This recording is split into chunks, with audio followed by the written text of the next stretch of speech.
It's been unreal and such a privilege, and I'm just so happy to be a part of such an amazing province and amazing country. There's nothing like it.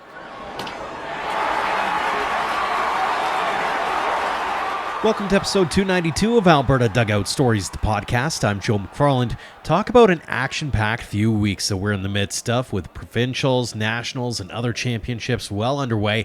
Let's take a look at as much as we can here with the news headlines. Congratulations first off to Baseball Canada's women's national team on taking home bronze at the Women's Baseball World Cup in Thunder Bay. In particular, a tip of the cap to Albertans Cassie Matlock, Caitlin Ross, and Madison Willen, as well as adopted Albertan Zoe Hicks. We'll hear from Matlock in just a few minutes. Baseball Canada's junior national team continues to roll along at the U18 Pan American Championships. They won a thriller 4-3 over Mexico to move to 3-0 at the tourney. They were set to play the Dominican Republic just as we started recording this. That team includes Albertans Simon Baker, Eric Hartman, Dom Morgan, and Michael Yusupchuk, who threw a complete game 4-hitter against Nicaragua earlier in the tournament. Congratulations to all of the provincial championship winners as Baseball Alberta continues handing out the hardware. Speaking of, we'll have the head coach of the Baseball Alberta Elite League champion Red Deer Braves, Josh Zanolli. He's going to be on the show in just a few minutes. A shout out to Fort McMurray as they'll be hosting the Baseball Canada Cup this week. One of the players on Team Alberta this year is Easton Kitura. And yeah, you guessed it, he's going to be a guest right here on the show, also in just a few minutes. On the summer collegiate front, as we record this, the Western Canadian Baseball League season has come to a close, and the playoffs are getting underway. The first round sees the Sylvan Lake Gulls battling the Brooks Bombers, while the Okotoks Dogs face the Lethbridge Bulls. In the East, the Regina Red Sox square off the Moose Jaw Miller Express, while the Medicine Hat Mavericks take on the expansion Saskatoon Berries. We'll take a look back at the first two series and preview the WCBL Championship on next week's show. Congratulations to the Edmonton Riverhawks in qualifying for the playoffs for the first time in franchise history. The West Coast League regular season wraps up Thursday night. The Riverhawks are set to play the Bellingham Bulls in the first round starting Saturday. We'll keep an eye on the highlights and keep you updated on social media as well as here on the show next week. A big shout out as well to the Medicine Hat Junior Mavericks who are in Kingston for the National Little League Championships. They went into Wednesday's semifinals with a 6-0 record, then beat the hosts 6-0. They are set to face Ontario or BC in the final on Thursday, with the winner heading to Williamsport. Depending on when you're listening, the final may already be known. As an FYI, though, the last time an Alberta team repped Canada at the Little League World Series was Calgary back in 2001. On the pro baseball front, Vauxhall Academy grad Adam Mako continues to rehab after being placed on the 7-day injured list back on July 5th. The Stony Plain product has gone 5-4 with a 4.42 ERA and 15 starts for the AA New Hampshire Fisher Cats, striking out 86 in 77-plus innings. The legend of Tugboat continues to live out in real time. Dogs Academy and Okotoks Dogs hurler Matt Wilkinson continues to put up fantastic numbers. Now with the High A Lake County Captains, he has a 6-4 record overall with a 1.96 ERA and 19 starts. He's also among the minor league leaders in strikeouts with 144 in just 92 innings of work. And some unfortunate news for Lethbridge's Kyle Bloor. He came back from injury in July and had a rocky start with the FCL Twins. However, he did return to the Fort Myers Mighty Muscles for 3 games, going 1-1, allowing just 1 run on 2 hits while striking out 2. However, the Mighty Muscles released him on August 2nd. Now on to this week's guests, and we'll start back at the Women's Baseball World Cup, where Edmonton's Cassie Matlock got her first taste of the Baseball Canada women's national team. She played in 3 games, picking up 1 hit and 5 at-bats while driving in a run. It was nice to catch up with former University of West Alabama softball outfielder, who we last checked in with in June 2022 for episode 178 of the show. Cassie, welcome back. Thanks so much for joining us. Thanks for having me. I'm glad to be here. How does it feel to be a bronze medalist for Team Canada? Oh my gosh. Even just hearing you say that is so surreal. It's been such an amazing experience, and I don't even think it's really sunk in yet. What's the whirlwind been like the last, 24, 48, 72 hours? Oh, it's, again, so busy, so wild. Everything's just moved so fast. With us only having 2 weeks together as a team, and then all of a sudden we're bronze medalists. It's just been very quick, right? And again, I don't think any of it is really sunk in. I'm waiting for that moment for it to kind of feel real. Mhm. But it's been just amazing to be a part of, right?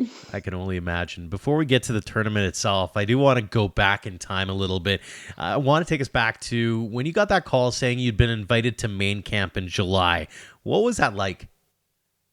It was pretty cool. I had a feeling that I'd been doing really well, spending time out in Trois-Rivières with the Canada East League. Mhm. And, I'd kind of been going through a little bit of a slump, but I was confident in what I'd done at the start of the season and the relationships that I'd made with all the coaches involved with the league. And, having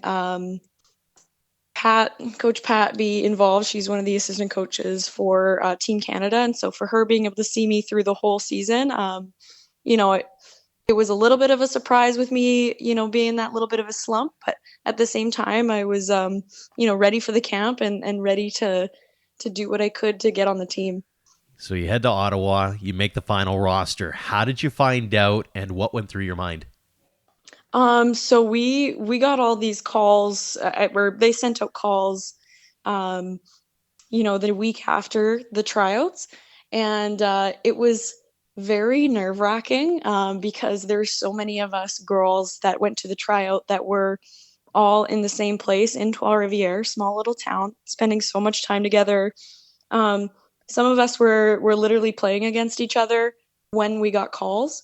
So some of the other girls, like Tess Hawkins, she got a call right before we ended up playing her team, the Rockies, that day. So after that first call, everybody just got so nervous, right? And calls slowly began coming out, and I didn't get anything, and then finally I had kind of just said, you know what, I'm just gonna relax. I was lucky enough to spend to get to stay in this beautiful house with a pool. So I was like, I'm just gonna sit by the pool and try and forget about it until the call comes. And actually, I was in the pool when the call came. I almost drowned trying to get off of a little floaty to pick up my phone. And so to get the call that they wanted me to join them in Thunder Bay, it was just I think I actually said you're kidding when they told me. Mhm. So Very cool. yeah, it was awesome. Just so exciting, and to get to be a part of it. Oh my gosh, it's a dream come true. I can only imagine. So then, obviously, there's that moment where you step into the dressing room and there's your jersey, there's your hat, there's your equipment and everything ready to go. What's that like? Because a lot of people I've talked to who've been able to represent Canada say it's pretty surreal. What was it like from your standpoint? I think you hit the nail on the head. I mean, um, we all traveled together, and like because there was a big group of us coming from Quebec to go to Thunder Bay. So, and basically everything was kind of laid out for us. We all stayed at Lakehead University for the World Championships. So we all had a floor, and there was a common area. We walk in there, and all the jerseys are laid out. And at the camp, I had worn number 24, which I thought was kind of crazy because it was the first number that I ever wore to play any sort of ball. And I never wore it again after that day, Hmm? after that year, I guess. And then to see them, like, to have them tell me, yeah, you're going to be wearing that number for the World Championships was just like this really neat full circle moment. And yeah, it just completely unreal to have the privilege to be a part of that and to see a lifetimes of work come full circle. Absolutely. So you get into the tournament. It's a bit of a roller coaster. You get a win, a couple losses, and a couple of wins. Gets you into the bronze medal game. How'd you describe those first 5 games specifically? They were a struggle, I would say. Having only 2 weeks together with the team is really tough, just to try and get the chemistry together, and even just little things like making sure the outfielders are using the same language to call a ball, and that our cuts from the infield are in the same spot. Like all of those things were really difficult. And so we spent a lot of time, focusing on those little details. And so then coming into the games, it was really interesting to try, and every game we got better. But it was very hard, having some of those games and knowing you have the talent, and and dropping a couple tough losses. Like especially we played Team USA as an exhibition game before the tournament started, and we had a really close game, and it was really exciting. And then to come into the round robin and get have struggle a lot more was I know really frustrating for a lot of people, and especially like a lot of us were just getting our feet under us still. So it's such a short amount of time, but by the end of it, we were lucky enough to have a couple of strong wins and to go into the medal rounds with a little bit more confidence, and honestly it felt like we had finally gotten our feet under us and were able to show what we were really capable of. That final game, the bronze medal game, it's a tight one. I'm curious, take us into the dugout and what's the vibe like? Oh, it was, again, I would say it was tough just because, it was all hands on deck and all of our pitchers were out in the bullpen, right? So it was kind of, we only have a 20-man roster, 9 of them were on the field, and then you've got, a good chunk of them out in the bullpen. So there was a small amount of us trying to really hold the energy and do our best. But, you know, with the women we had on the field, like you could just feel the confidence just radiating off, especially off of the mound, like watching Sophie pitch, seeing the smile on her face throughout the whole last inning, like the tight, like super tight game, even though, Mexico was getting some of that momentum, it was just like, I almost knew that things were going to work out because of that confidence. And just, seeing everybody on the field, like you just trust in each one of your teammates. Everybody is so, so good. And, it's just amazing to be able to have people on the field that you fully trust to do every job right. Even though I wasn't able to get on the field for some of those really, important moments, I never in my mind had a doubt that the people on the field weren't going to do their jobs or anything like that. Mhm. I always knew that they were going to do what needed to be done. And so just to be able to do, fill my role and to give as much energy as I could, it was just as fulfilling to be a part of that team. Mhm. So Zoe makes that final out. Who are you going out to hug first? Oh my gosh, I think it was just like a big mess. I like as we ran out, everybody, I think I threw my arms around like 3 different people. I think I had like Maddie and Caitlin under one arm, and I don't even know who was under my other arm, and we, all just jumping and celebrating together. I remember looking around and being like, "Oh shoot, I'm in the middle of the circle." Mhm. I want to like open this up so that we can all look at each other and really, see like experience that moment together. So I remember like pushing my way out to the outside and just, oh man, an amazing experience. Take us into that moment for a second. I mean, there's obviously that you had that wherewithal to take that step back and soak it in because you've accomplished something great as a team, and especially on home turf. That's got to be something pretty special. Oh my gosh, it was amazing just to really take a deep breath and say, "Oh my gosh, we did it." We, despite struggling through those tough games, like, we knew that we could compete with the best of them, especially that game against Japan, like that was the moment where for me it clicked. It was like we could be the best in the world. And things didn't work out that way, but to have them work out in the bronze medal game, it was just amazing to think, wow, like we are the best. We are one of the best teams in the world. And to see that look on everybody's faces, it's something that I'm going to hold, really close to my heart for a long time. I bet. I last time you and I chatted, we were chatting about sort of the going between baseball and softball, and you've been playing softball in the States, and you come back here to Canada, and you're making an impression on the national team for baseball here. Looking back on it, did you learn anything about yourself or maybe your game getting to play on this particular team? Um, I would say, it's a lot about trusting the process. Um, with me transitioning from softball to baseball, it is a struggle, and there's a lot of things that you do have to learn.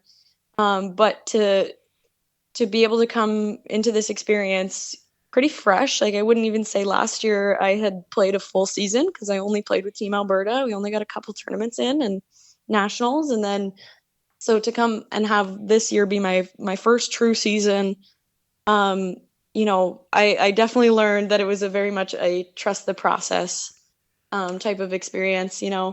Um, Again, it was a struggle for me on the fields a little bit with Team Canada, but um, knowing that I could come into this experience having only one full season of baseball under my belt, it kind of taught me that I always need to bet on myself. And I always knew, I would get my moment to get on the field, and I did get, a chance on the field, and I would have liked to have done better, but at the same time, I I felt like I came and did my job to the best of my abilities, and it's only the beginning, right? So, really, just it was very much a trust the process, trust myself type of experience, and I think I learned that more in practice this year. Hmm. So, looking ahead now, what do you think you need to work on, or what are you planning on working on to make sure that you are front and center when that conversation happens next time around for Team Canada? Honestly, I think it's just going to be maintaining connections and really, committing to training consistently. It is tough to be in Alberta because I've made such good connections with everybody here out east, and then being part of the national team, a lot of them are from out west. So I think a lot of it is going to be continuing to communicate with everybody and really making sure that I'm on the right path while using those connections to help support me. It can get really tough in women's sports to stay motivated and know that those opportunities are available for you, and that there are supports for you. But Hmm. that was one of the beautiful things about being a part of this team, is that I got to meet so many amazing people and see how, it is possible to get here and to be the best, and it's possible to turn that into a career, and it's possible to, you know, for this, my life's passion to be something that I can continue to chase. So, I mean, it was insanely encouraging to be a part of this, and so I think just staying connected to that is going to be really important for me. Absolutely. A couple more for you before we let you go. What's next for you? I know you've had quite the jet setting last few weeks and months here, but what do you got on the agenda over the next few weeks and months now? It's definitely going to be a little bit of a bucket of cold water type of situation. I'm lucky enough to be able to go to nationals and play with Team Alberta and really just be able to enjoy being part of a team like my hometown team type of thing. Hmm. Um, and so I think really that's going to be, we're going day by day. I'm lucky enough to go back to, I have a couple jobs waiting for me in Edmonton after that. And hopefully I can start to, I think hopefully we'll get it back into a little bit of coaching and see whether I can get involved a little bit more on the girls baseball side. I think would be amazing. But again, that's a lot of conversations that have to happen. And so yeah, it's a day by day thing. Basically, what Cassie is saying right now is call me. I like how that Yeah. Yeah, that's going to work. exactly. You never know Exactly. who could be listening to the show, right? You got to throw shameless self promotion out there when you can. So, uh, Exactly. that is awesome. Final one for you. I know I asked you last time around about what the game of baseball and game of softball means to you. But looking at it through a different bit of a lens now, what's it mean to you to be an Albertan representing Canada on one of the biggest stages like the Women's Baseball World Cup? Oh my gosh, that is a very tough question. Um, oh, it's such a privilege. I'm so proud of where I came from, and I'm so proud to be from Edmonton, Alberta, and to be able to bring and showcase my character on the world stage, and all the people who helped get me there is just amazing. I feel like it's really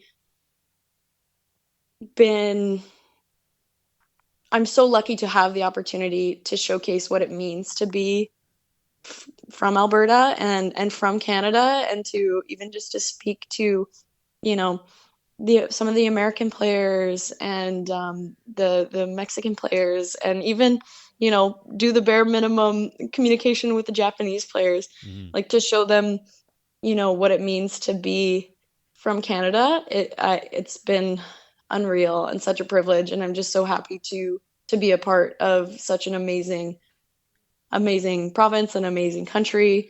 There's nothing like it. Oh, there's been nothing like being able to catch up with you as well, Cassie. Really appreciate the time. Again, congrats on the bronze. Congrats on all the success moving into the baseball world. Continued success going forward. And again, looking forward to keeping tabs on you and looking forward to chatting with you again. Thanks so much for joining us. Thank you so much for having me.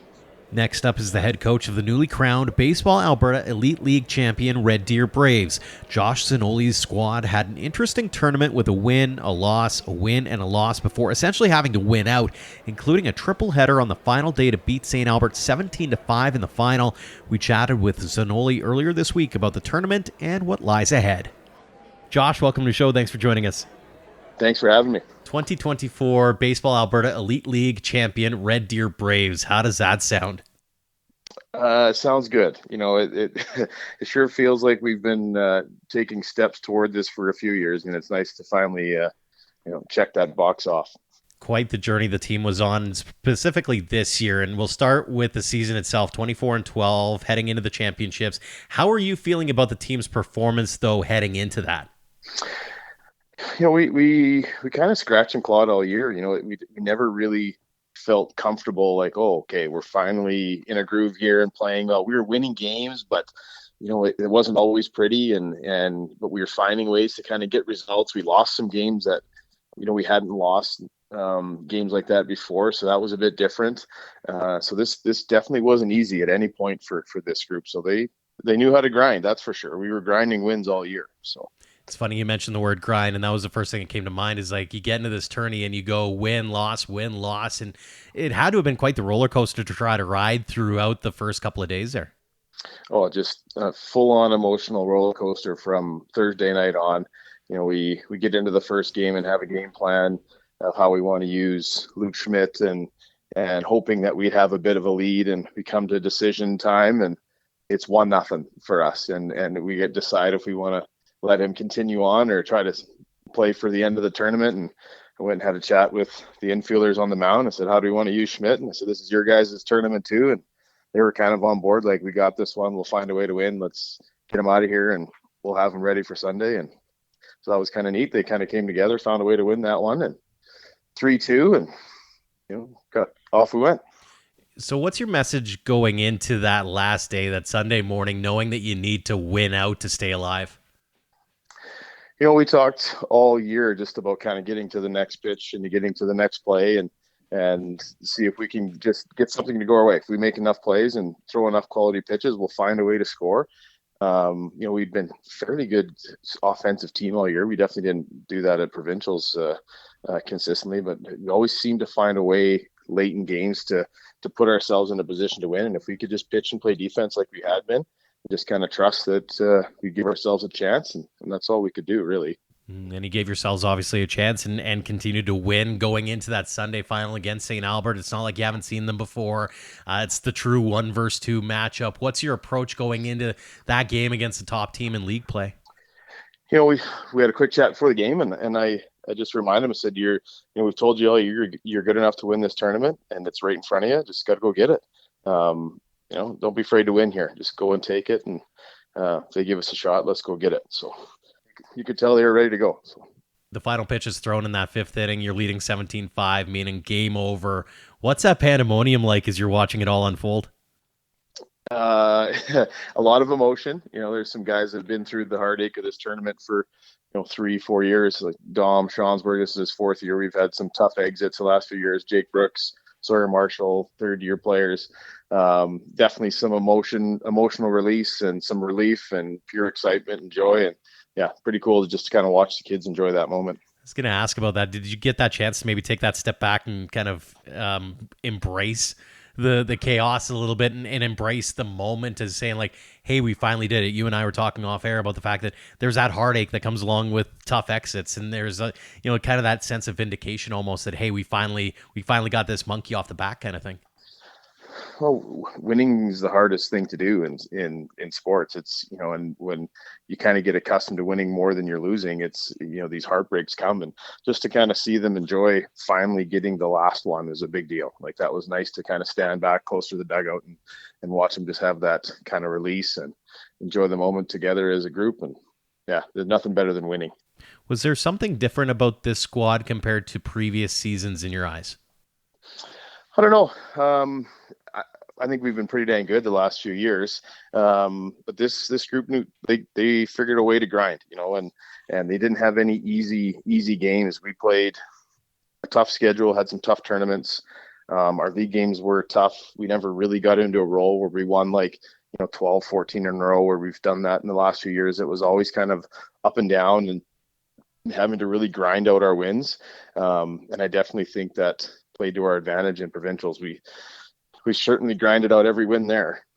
It's funny how baseball can sometimes work that way. It's almost adversity creates a stronger team down the stretch run. Is that something that you kind of felt as the games went on in that tournament? It's like, hey, maybe there was a little bit of a reason why we went through the struggles, and maybe we did during the course of the season. Definitely. I think, adversity builds for sure. Definitely some toughness in this group. That was a challenge for them early. We didn't get off to a good start this season, and we kind of challenged their toughness to see if they can respond, and they did, and they played fantastic. Really, we played solid baseball, but just inconsistent at times, and just to put it together in that last day, give ourselves a chance in the last day, and to win 3 games in a row in one day is a big task, and they were really dang good. So. I know picking favorite players or that kind of thing is like picking favorite kids, but at the same time, the MVP of the tournament is Jake Brooks. What did he mean to the team, especially during that tournament?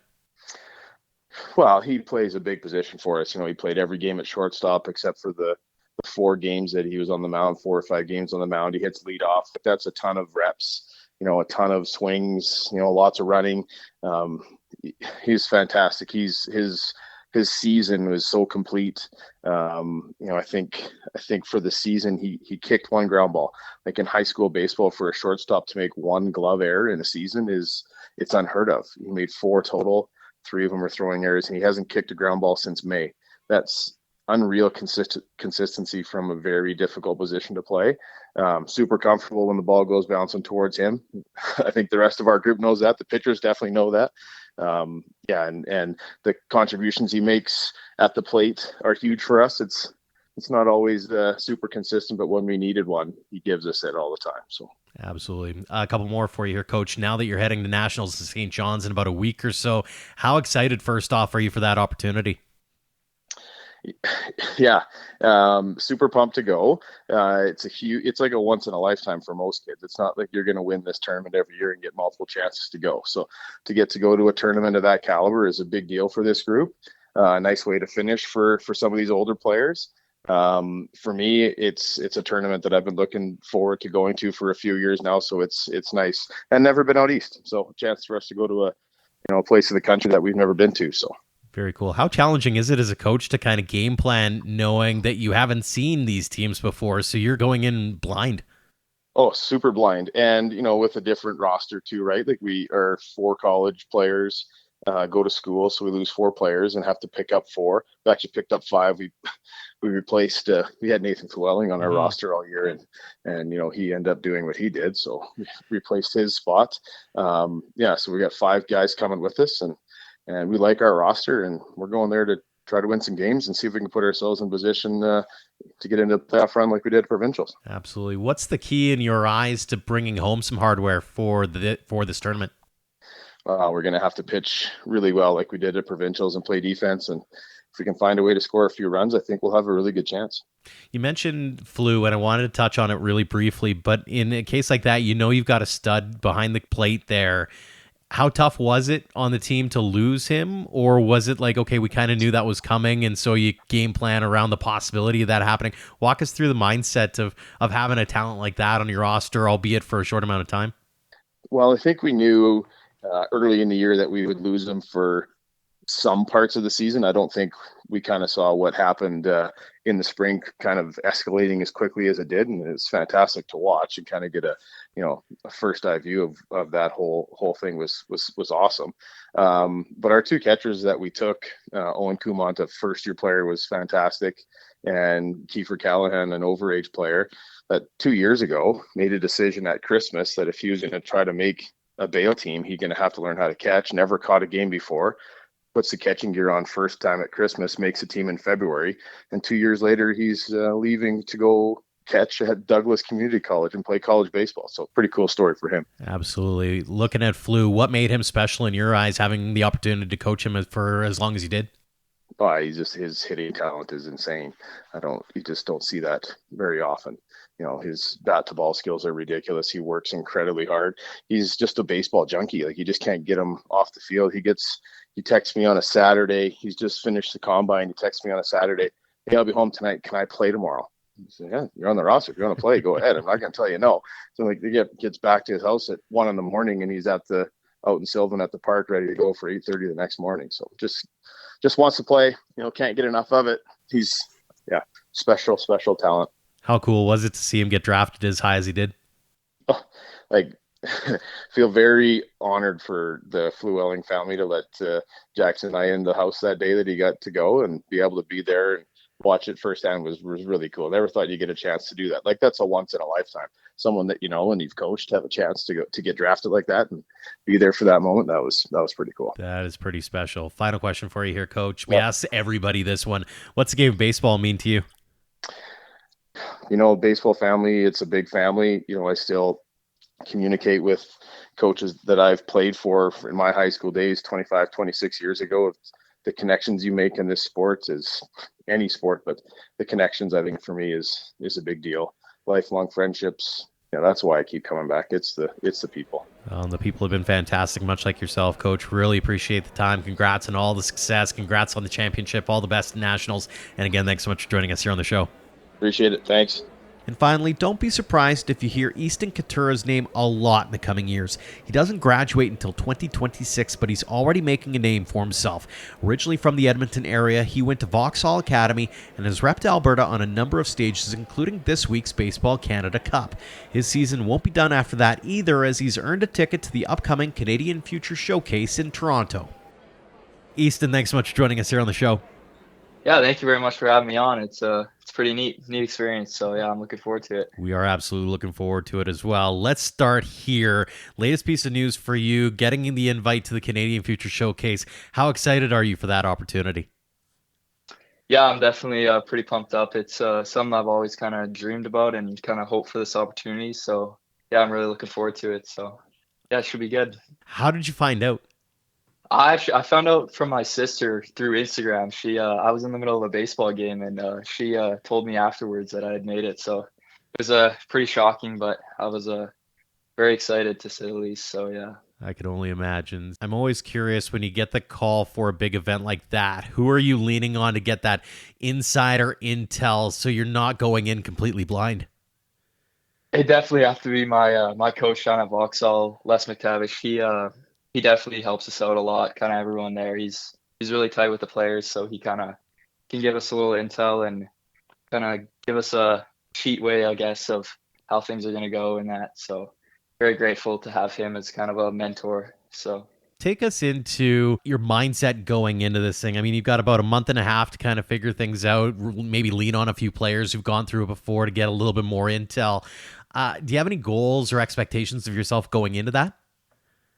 Yeah, for sure. Just go and enjoy it, really, is my biggest kind of intel, or biggest goal, I guess, is to just go enjoy it. You never know what could happen if you'll ever end up getting to go there again, and kind of what that experience is going to be like the next time. So just go and take it all in. Not many kids can say that they've played in the Rogers Center, right? So it's some definitely that I'll just go and have lots of fun and meet lots of new guys. So I'm looking forward to. Absolutely. I mean, you've had a lot of those kinds of opportunities and lasted a while here. It's been a busy year, different events, different showcases, really catching the attention of scouts and baseball insiders as well. What's been key to your success as you continue to go along your baseball journey here?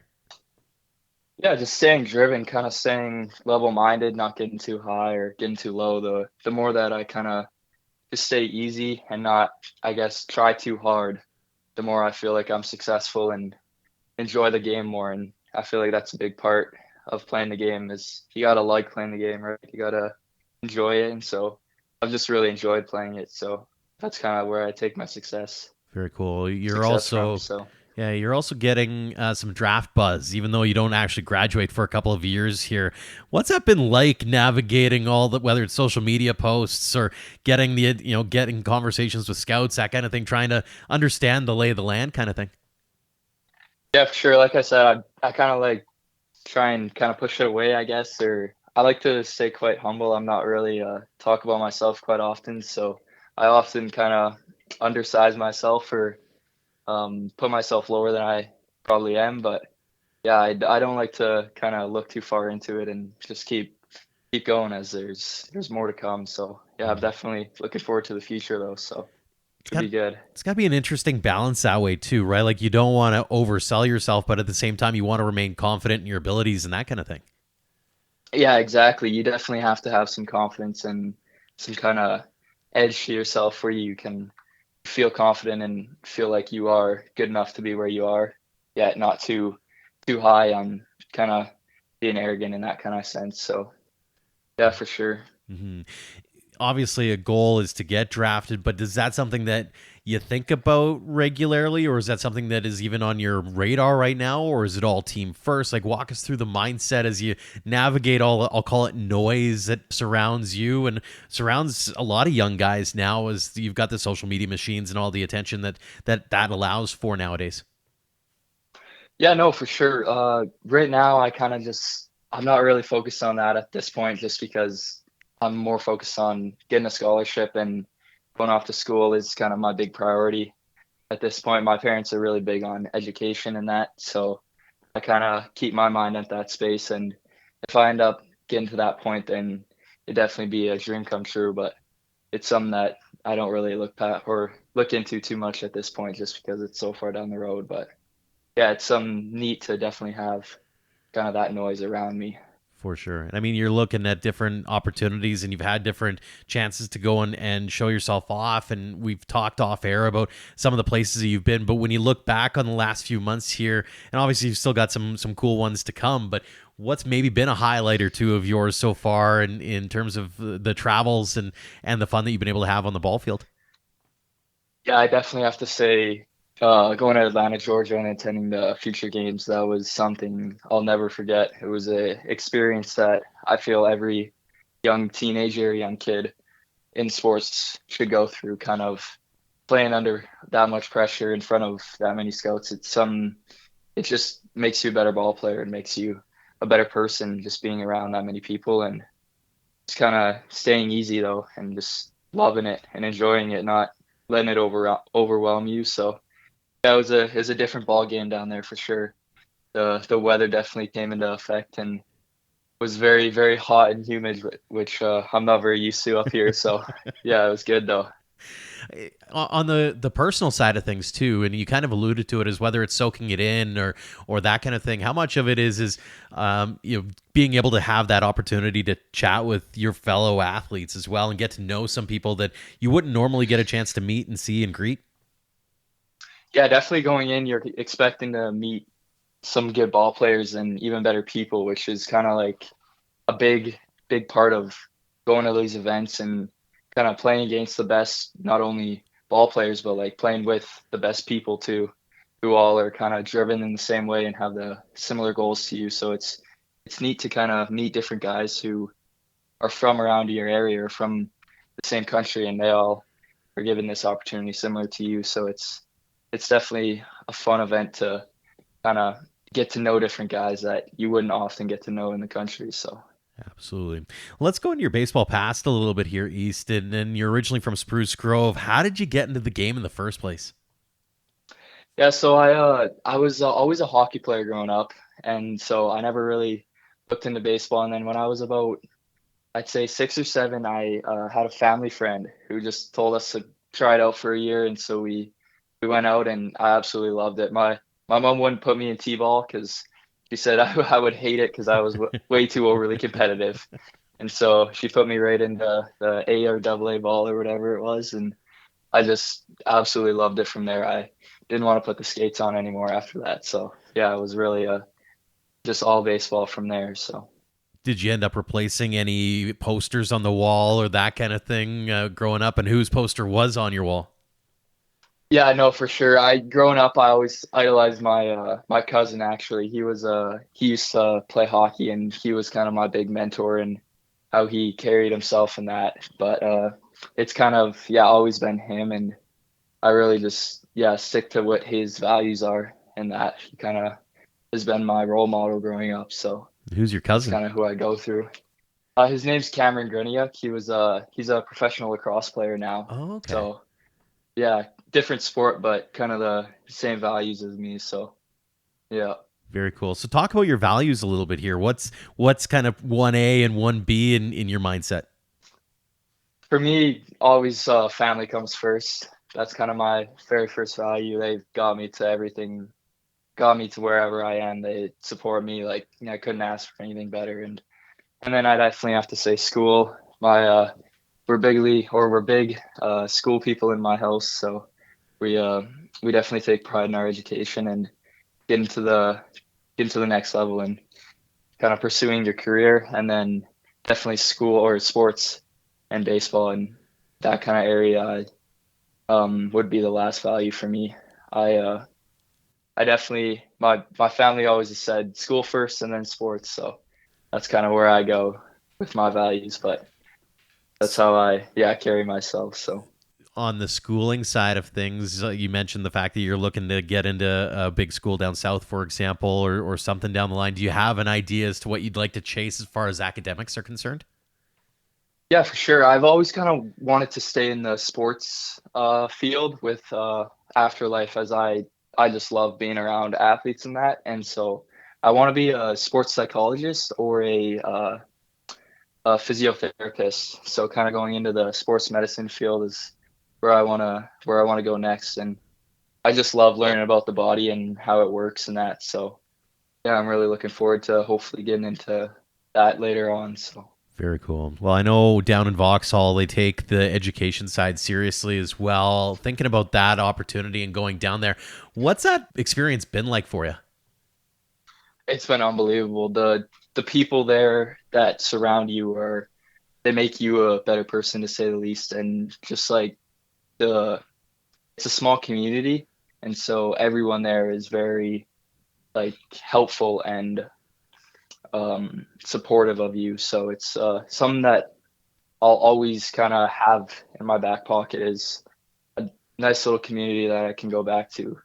So it's I'm very grateful to have that opportunity to be there and be surrounded with all those amazing people. So I mean, outside the game or inside the game is one thing. Outside the game is another, from what I've heard. What's Vauxhall taught you on that side of things? yeah, it's just been a big community kind of thing. Like they all care about each other so much. So it's just like involving yourself in the community and helping out, whether it be events or kind of just with your billet family, kind of getting to know them and experiencing that kind of life. So it's definitely very neat.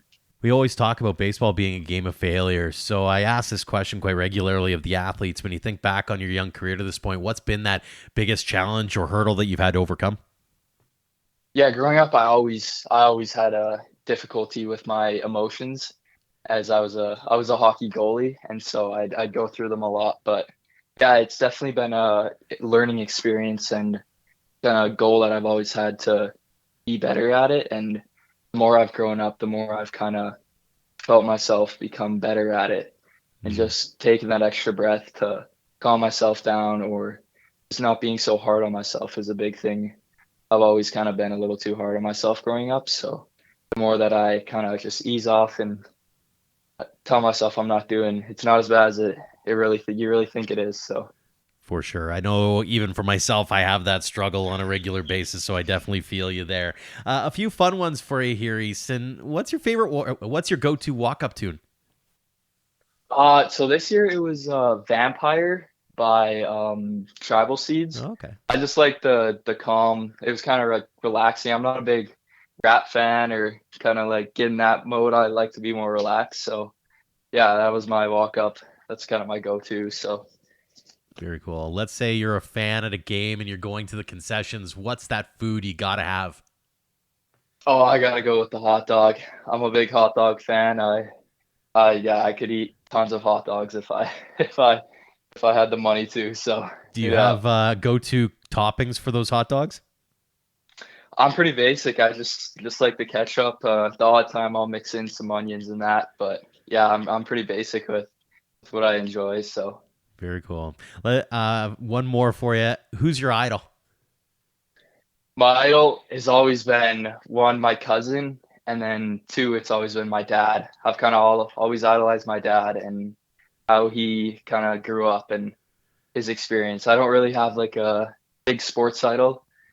If it were to be in the hockey field, it would be Marc-Andre Fleury. But in baseball, I don't really have a singular idol that I kind of look up to in that. But yeah, my cousin and my dad are my two biggest idols, I could say. So there are a couple of good ones. Couple more questions before we let you go. They're the standard ones we ask everybody here. Let's say you get to see some of those young kids. They're just starting out at Vauxhall for the first time, or they're maybe back up at Spruce Grove. They see what you're doing, and they're looking for advice on getting the most out of the program or to get on to where you are at now. What are you telling them? Just keep working hard.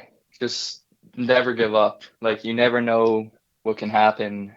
However, you might hit a big growth spurt one year, something might happen down the road and you might get an opportunity. So just the harder you work, it'll finally you'll see results. So you may not see them in the immediate moment, but they'll definitely come down the road and it's really rewarding when they do. So yeah, just keep working hard and never give up and keep having fun. You gotta have fun.